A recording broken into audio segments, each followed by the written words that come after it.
鬧啫。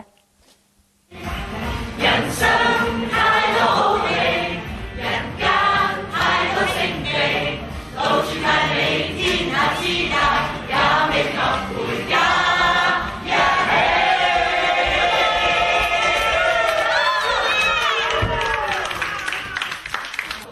咁高興係因為依家有戲呢一晚拍殺科戲，廖碧兒同安仔喺戲中嘅愛情結晶品擺百日宴 ，Q 到暈㗎。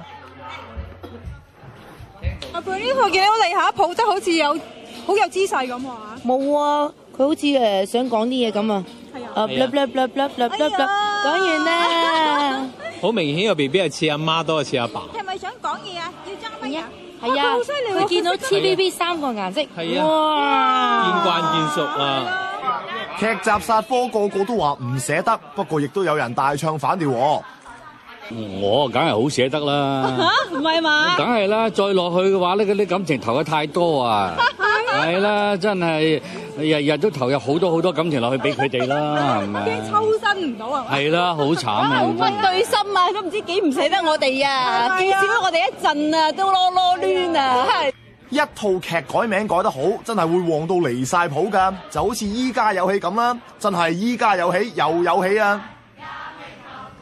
唔知呢個秘密你講啊 ，Benz？盈盈咧就打算咧拍完依家有戲咧，就拍下一個新劇。Benz講得好啱喎，因為拍完呢套咧，我就將會入新嘅 sitcom 咯。我將會入新嘅 sitcom。係啦，不過有一個好大嘅轉變。係。因為我會係好大轉變。係啊，因為我會係大樹套拍嘅。哦，恭喜係。Thank you。已經恭喜晒啊！幾多個月啦？嗱，咁明啦，係恭喜恭喜恭喜！幾多個月啦？幾多個月啦？3個零月到啦。3個零月啊，係咪都仲未照到仔定女㗎咁快？未啊。跟住一個坦白係，我問過安仔先嘅。哦，點解要問過佢？即係唔係你俾人誤會？關你咩事先？安仔經手咁樣樣。有關你事喎。唔係，佢喺度拍劇嗰陣，佢問幾時公佈好咧？咁樣係咪咩幾時係適合嘅時候咧？咁樣咁我就同佢講係，我話開心事嚟㗎嘛，咁應該隨時可以同人哋講嘅，唔需要擇日㗎嘛呢樣嘢。咁我覺得今晚都係一個好嘅時候啊！咁不如將件開心事話俾大家聽咯。所以咁解啫，就唔關我事嘅。我聽到佢係冇關係。